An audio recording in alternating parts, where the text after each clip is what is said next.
Hey yo, I'm back with another video. And remember the name, guys. Remember the name. UFC 304 is over, and we all got to remember the name from now on. Okay, I'm going to, without any further ado, before I start today's video, watch this video at 2 times the speed so that it saves your time and also you can enjoy it. This is going to be a 304 recap video. UFC 304 is over. Belal is the new welterweight champion. And Tom Aspinall just flatlined Curtis Blaydes in the very first round. We'll talk about all of these and all the other fights and fighters of UFC 304. And but before that, please subscribe to my channel. I've got very few subscribers. I want to get to 2,000 subscribers before the end of this year. I don't know if I'll get there, but let's just see. Let's just hope for the best. Okay, the early prelims. I did not watch the early prelims. Shauna Benon versus Elise Edry Ardilian. I have no idea about this fight, but this dude, Mick Parkin, he is a heavyweight fighter from England, and he won this fight. I think he won by knockout. Yes, he won by TKO or knockout. I'm not exactly sure, but I'm happy. I'm happy for him that he's an undefeated heavyweight prospect at this point. Sam Patterson, Kiefer Crosby. I think Sam Patterson choked out Kiefer Crosby. I'm not exactly sure. Yeah, arm triangle. I did not watch that fight again. Modesta Bukauskas, I did not watch this fight. Or Oban Elliott, I did not watch this fight. Mohamed Makayev versus Manel Kape. I did not watch this fight, but apparently the fight was very bad.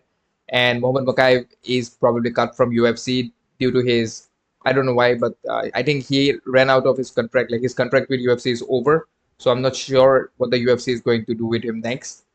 Probably they have cut. I'm not sure. I don't know anything about it, but the fight apparently was really bad. So I don't know. But my prediction was correct. I mean, I predicted Mohamed Mokaev to win this fight. My prediction was correct. I told you he was going to win this fight a unanimous decision. So my prediction was definitely correct.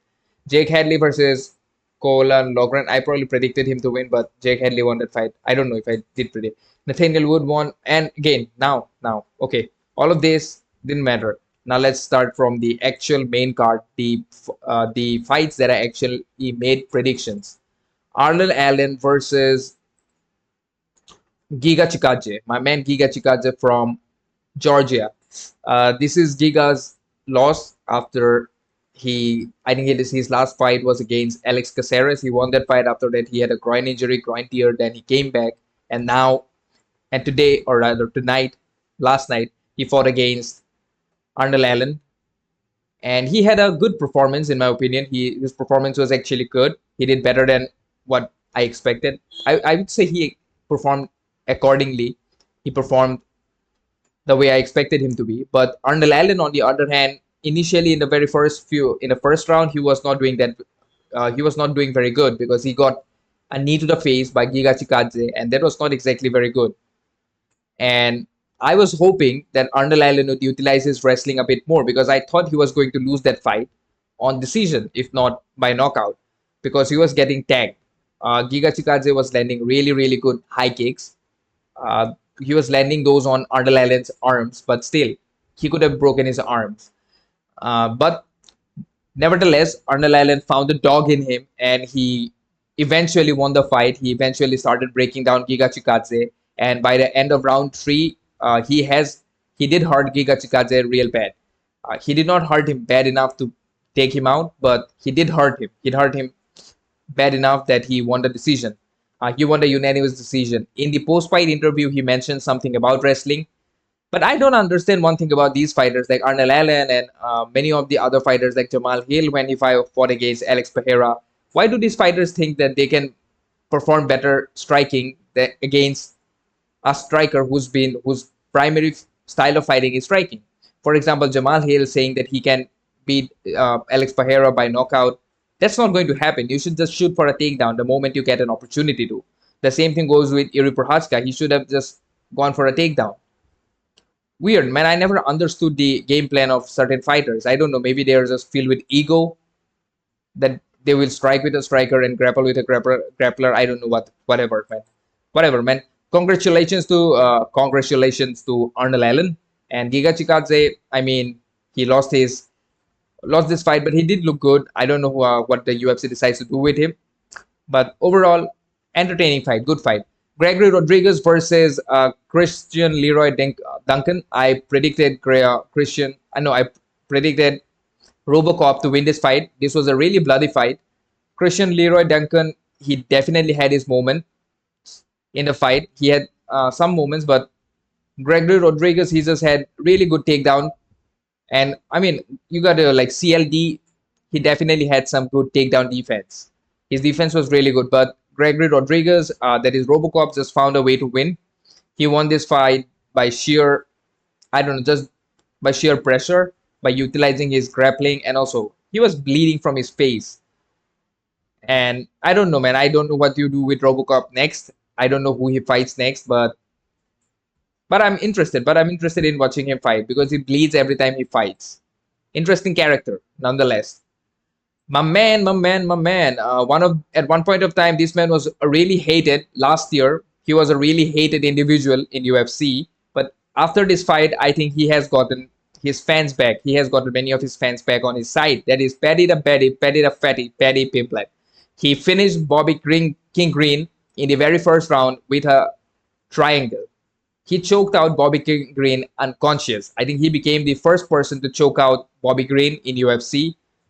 I'm not sure. I think he might be the first person to choke out Bobby Green.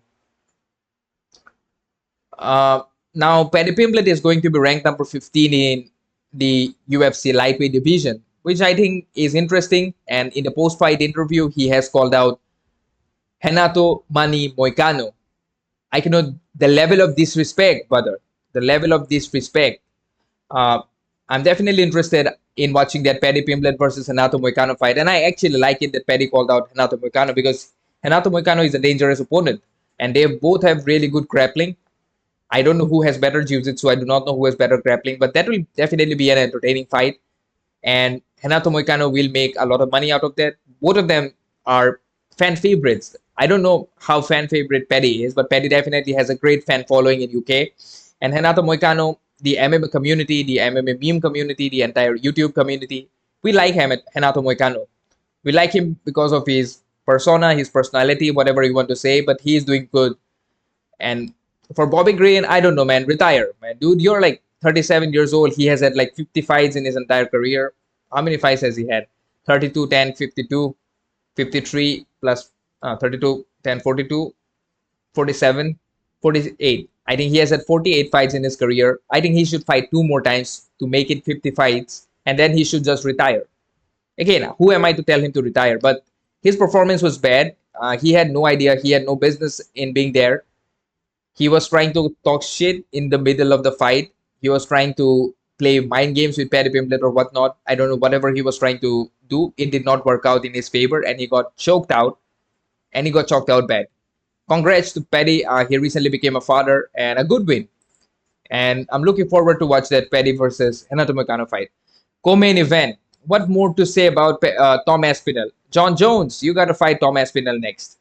I think John Jones, he should either retire or he should fight Tom Aspinall because this is that fight between Tom and Stipe is nonsense. That makes no sense, zero sense. I know it makes sense according to Dana White, but I do not think any sensible person who watches UFC wants to see John Jones beat up a 50-year-old, a 60-year-old, a 100-year-old, whatever, Stipe Miocic. Stipe is one of the GOATs, one of the greatest of all time to do it, but come on, man. John Jones is going to defeat him just because Stipe is very, very, very old and he has been inactive for like 10 years now.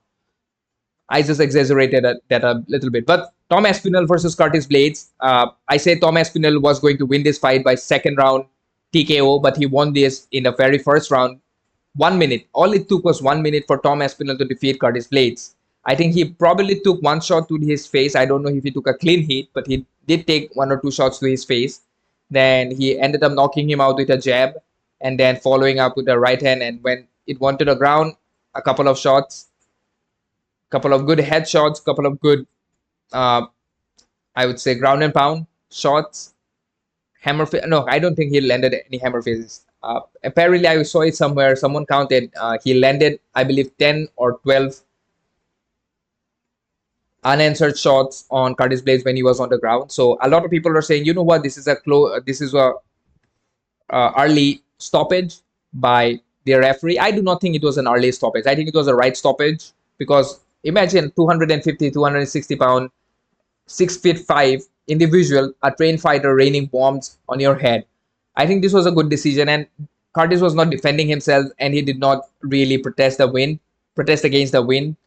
And yes, I mean Tom Aspinall, he wants to fight John Jones next. I think he deserves it. I think he should be declared the current UFC heavyweight champion of the world, the undisputed UFC heavyweight champion of the world right now. Because John Jones has, I don't know what he is doing.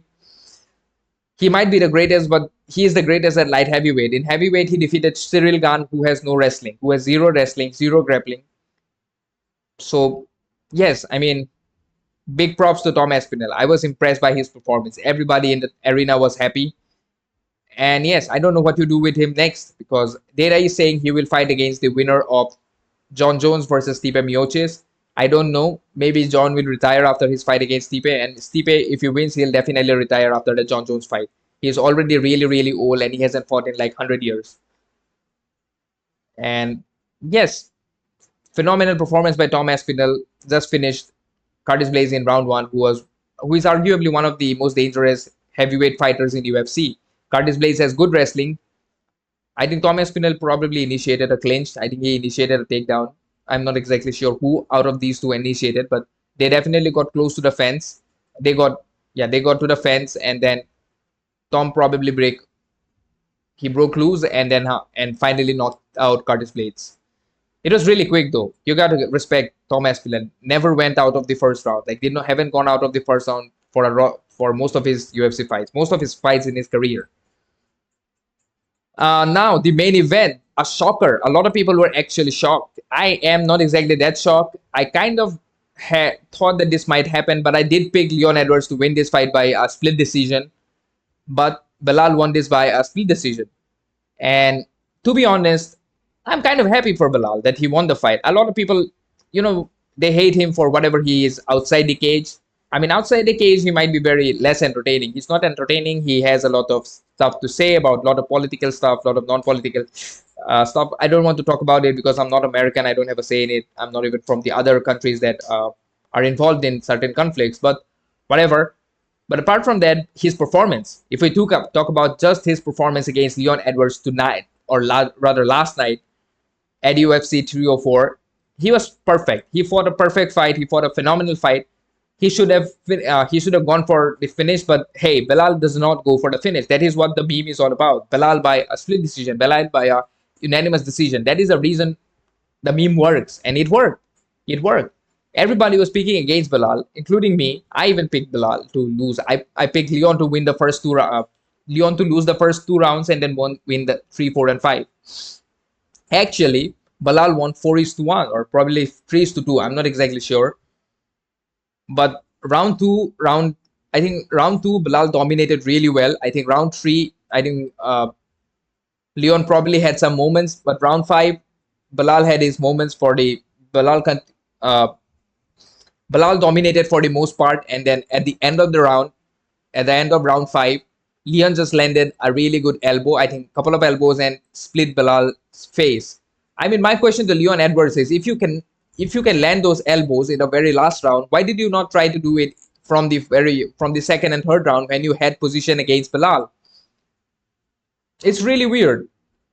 And he got taken down like crazy. He did not have any takedown defense against Belal. He got slammed on his head. He got dunked on his back. Like, he got lifted like a toddler. I mean, that is embarrassing if you're a UFC champion and you get manhandled so bad by your opponent. And Belal, I mean, he showed up. He was focused. He was 100% in there. He took a couple of good shots from Leon, but he did not really care about Leon. And Leon could not land jack shit. Like, he can only land pitter-patter shots like he did against Nate Diaz. Like, there is a reason Nate Diaz was able to rock Leon Edwards, because he does not really have a great chin, and he's probably gun shy for most part.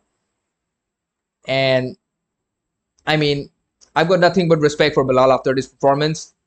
I don't know who he's going to fight next. I don't care. I mean, maybe Shafkat, maybe JDM, or maybe who knows? Maybe he might fight Usman, and the lightweight champ Makhachev, Islam Makhachev, has also mentioned that he wants to move up to the welterweight division.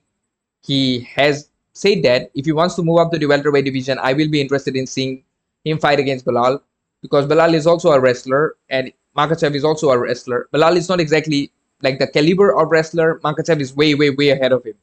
I think Makhachev defeats him. I think Makhachev might defeat him. He might give a tough fight to Makhachev, but I don't know. But otherwise, I think him versus Shafkat makes a lot of sense. Him versus JDM. Ian Gary is there in the rankings. He wants to fight for the title. I think one more fight for Ian Gary, and he's definitely going to get the title shot, because why not? Why not? Because you might not like Ian Gary, but he definitely gets a lot of hate, but he is respected even after, like, he's not exactly respected, but people do tune in to watch even though they hate him. But overall, Belal is the champ. And again, 2024 has been a crazy year. Belal is the champ. A lot of people did not believe in it, including myself. But I definitely had some thought like he might win. But Leon is kind of like, a lot of people are going to call him trash. He might be trash. He won against, like, when you look at his last three performances, like his performance against Kamaru Usman in the first fight, he did not look that good. We say that it was the altitude. In the second fight, he won barely by a split decision or a unanimous decision, but that was a bad performance. And his last fight with Kobe Covington, he could not finish Kobe Covington. That was really slow. That was not in his 100%, but yet he could not finish Kobe Covington. And now Belal. He lost to Belal. So his last three performance hasn't been really that great. And he's definitely not going to get a rematch. I don't think he definitely does not deserve. He definitely does not deserve a rematch. He does not deserve a rematch. I'm saying it again and again. And maybe he can fight with Ian Gary. Maybe he can fight with JDM. And who knows? Who knows who he is going to fight next? But overall, I enjoyed it. I think UFC 304 was a good pay-per-view. It was not exactly a great pay-per-view. Tom Aspinall, Paddy definitely gave the Manchester crowd uh, a good fun for their money. They gave them a good show for their money, but the main event was not exactly that entertaining. And Leon losing, the Manchester crowd was probably not that happy with it. But overall, great performance by Belal. A lot of people are still doubting him, but hey, phenomenal performance by Belal. You cannot discount his win. And let's just, from today, we probably might remember his name or might not. And with that, I guess that's it from today's video. If you guys enjoyed today's video, then drop a like and please subscribe to my channel and share this video with your friends and family who likes to watch UFC, who likes to talk about MMA. I want to get more subscribers. And do write me in the comment section what is your opinion about UFC 304. And yes, subscribe and peace out.